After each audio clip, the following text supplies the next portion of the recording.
The year was 2347, and humanity had finally spread across the stars.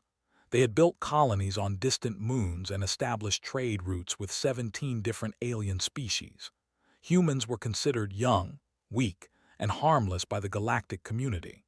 The great empires saw Earth's children as merchants and laborers, good for nothing more than filling the lower ranks of society. For 200 years, humanity accepted this role without question. They believed that peace was the highest achievement, and they traded their pride for safety. Captain commanded a small cargo vessel called the Wandering Star. She transported medical supplies to the outer colonies, where human settlers struggled to survive. Her crew consisted of 12 souls who had become her family over the years. They were simple people who wanted nothing more than to earn honest wages and return home to their loved ones. Often looked at the stars and wondered if humanity would ever be seen as equals among the ancient races. She never imagined that the answer would come in the most terrible way possible. The transmission arrived on a quiet Tuesday morning. Every screen on every human ship, every colony, and every station flickered at the same moment. The galactic communication network had been hijacked by someone with technology far beyond anything humans possessed. Gathered her crew around the main display as a cold feeling spread through her chest. She had served in space for 30 years, and she had never seen anything like this coordinated interruption. The screen showed a massive chamber filled with strange machinery. Standing at the center was a creature that humans knew all too well. They were a reptilian species that had conquered half the galaxy before humans even discovered fire. They viewed all other life forms as resources to be harvested. The Galactic Council had banned them from attacking protected species, but everyone knew they followed no rules but their own. The commander spoke in a voice that translated into every human language simultaneously. He announced that his forces had captured Colony 7, a human settlement of 40,000 people on the edge of known space. He explained that the Galactic Council would do nothing because Colony 7 was outside their jurisdiction. The humans there belonged to the now, and they would serve a purpose that would benefit the Empire. Felt her blood turn to ice as the camera shifted to show massive holding cells. Inside those cells were humans, thousands of them, packed together like animals. Children cried for their parents while mothers screamed for help that would never come. The commander laughed and said that human bodies contained certain proteins that were extremely valuable for medical research. He announced that the harvesting would begin immediately, and that the broadcast would continue so that all humans could witness the fate of those who ventured too far from protection. The screaming started moments later, watched in frozen horror as soldiers dragged humans toward processing machines. She saw faces twisted in terror, hands reaching toward cameras as if begging viewers to somehow save them. A little girl with brown hair looked directly into the lens and called for her daddy before she disappeared behind metal doors. The sounds that followed would haunt for the rest of her life. The broadcast lasted for 6 hours. They made sure that every human in the galaxy witnessed what they considered entertainment. They showed no mercy, no hesitation, and no remorse. By the time the transmission ended, Colony 7 no longer existed.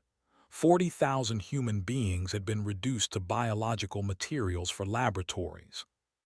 Something changed in humanity during those 6 hours.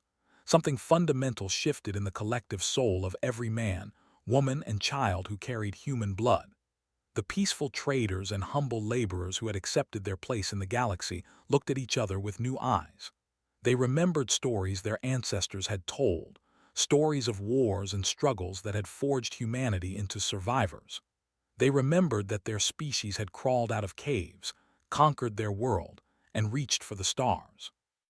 They remembered that humans had never truly been tame. Stood on the bridge of her cargo ship and felt something awakening inside her chest. It was not grief, though grief was present. It was not fear, though she had every reason to be afraid. It was rage. Pure, burning, endless rage that demanded action. She looked at her crew and saw the same fire reflected in their eyes. Without speaking a single word, they understood what needed to happen next. Within days, human ships began gathering at hidden coordinates throughout the galaxy.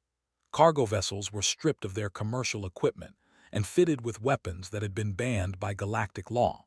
Mining ships converted their drilling lasers into weapons capable of cutting through military armor. Even personal transport crafts were modified to carry explosives. The ancient alien empires watched with confusion as the supposedly harmless humans prepared for war. The Galactic Council sent representatives to speak with human leaders. They urged patience and promised that diplomatic solutions would be explored. They reminded humans that the Empire controlled the largest military force in known space and that any attack would be suicide. They suggested that perhaps some compensation could be negotiated for the loss of Colony 7. The human ambassador listened politely to everything they said, then stood and spoke 3 words that echoed through the chambers. "We remember everything." Admiral James had retired from military service 20 years earlier, when humanity decided that a standing fleet was no longer necessary. He was pulled from his garden on Earth by young officers who begged him to lead them into battle, looked at the eager faces surrounding him, and saw the same rage that burned in his own heart. He accepted command of what would become known as the Vengeance Fleet, a collection of 3,000 modified civilian ships crewed by volunteers who understood they might never return home. They initially ignored the human preparations. They considered the primitive vessels no threat to their advanced warships. Their intelligence officers reported that humans lacked proper weapons, trained soldiers, and tactical experience. The Empire had conquered hundreds of species throughout history, and they assumed this would be no different. They continued their normal operations and waited for the humans to realize the futility of their actions. Admiral led his fleet directly toward space without attempting to hide their approach. Every ship broadcast the same message on repeat, a recording of the screams from Colony 7. The sound traveled ahead of the fleet like a wave of pure fury. Border stations reported the approaching vessels with amusement, describing them as a parade of salvage ready for collection. The first battle occurred at the outpost of Minor. 40 human ships faced 12 advanced destroyers. Military experts across the galaxy expected the engagement to last minutes at most. Instead, they watched in disbelief as human vessels performed maneuvers that should have been impossible. Pilots pushed their ships beyond all safety limits, accepting certain damage to their own systems in exchange for optimal attack positions. When missiles ran out, captains rammed their vessels directly into enemy hulls. The human ships burned and broke apart, but they kept fighting until every destroyer was destroyed. The battle cost humanity 27 ships and over 300 lives, but they lost everything they had stationed at Minor. More importantly, the galaxy witnessed something that challenged everything they believed about the peaceful species from Earth. Humans were not retreating in the face of losses. They were accelerating their advance. The High Command finally recognized the threat and dispatched their primary battle fleet to intercept the human advance. 200 advanced warships moved to crush what they still considered a peasant rebellion. They outnumbered the remaining human forces and possessed technology generations ahead of anything their enemies could field. Victory seemed absolutely certain. Admiral gathered his captains through encrypted communication. He explained that conventional tactics would not win this war. They expected enemies who valued their own survival, enemies who would negotiate when the situation became hopeless. But humanity was not fighting to win.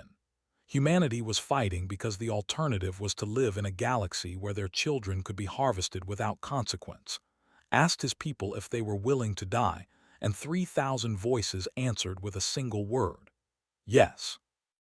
The battle of reaching darkness lasted for 7 hours. Human ships employed tactics that violated every rule of civilized warfare. They strapped nuclear weapons to their hulls and dove into enemy formations before detonating. They targeted life support systems and communication arrays, forcing crews to die slowly in cold silence. They captured enemy officers and broadcast their executions using the same frequencies that had used to transmit the Colony 7 massacre. When the fighting ended, the primary fleet no longer existed. Humanity had lost over 2,000 ships and 40,000 lives, but they had proven something that changed the balance of power in the galaxy forever. They had demonstrated that humans could not be harvested, conquered, or intimidated. Every life taken would be repaid tenfold, and there was no price too high for humanity to pay. The Vengeance fleet continued its advance into territory. World after world fell as human forces swept across enemy space with unstoppable fury. They tried to negotiate, offering to return prisoners and pay reparations. They promised to never attack human settlements again. They begged the Galactic Council to intervene before their entire civilization was destroyed. Admiral received the surrender offers aboard his flagship. He read each message carefully while the faces of Colony 7's children played on a loop behind him. He thought about the little girl with brown hair who had called for her daddy. He thought about the mothers who had screamed for help that never came. He thought about the 40,000 innocent people who had been reduced to biological material for experiments. His response was simple. The attacks would continue until they burned. Every military installation, every government center, and every research facility that had participated in the harvesting of humans would be destroyed. The species that had treated humanity as cattle would learn what it meant to face a race that remembered its injuries forever. The Galactic Council watched in horror as humanity systematically dismantled one of the oldest empires in known space. They saw the peaceful traders and humble laborers transformed into something terrifying. They realized too late that humanity had never been tame, only waiting. The broadcast from Colony 7 had awakened something that the galaxy would never be able to contain. Captain served throughout the entire campaign. She witnessed the fall of and stood on the ashes of the processing facility where Colony 7's people had died. She looked up at the burning sky and whispered a promise to the 40,000 souls who had been taken. Their deaths had awakened humanity's endless rage, and that rage would protect human children across the galaxy for 1,000 generations. The other species of the known universe learned an important lesson in the years that followed. They learned that humanity would trade peacefully with anyone who treated them with respect.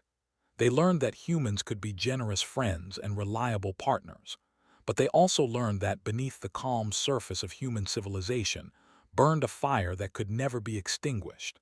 They learned that some species should never be pushed too far, because some wounds create anger that lasts forever. And in the darkness between stars, where humanity continued to spread and grow, children were raised with stories of those who had fallen at Colony 7. They were taught that the universe was beautiful but dangerous, and that their ancestors had paid a terrible price to ensure their safety. They were taught that humanity would never forget, never forgive, and never allow another broadcast like the one that had awakened their endless rage.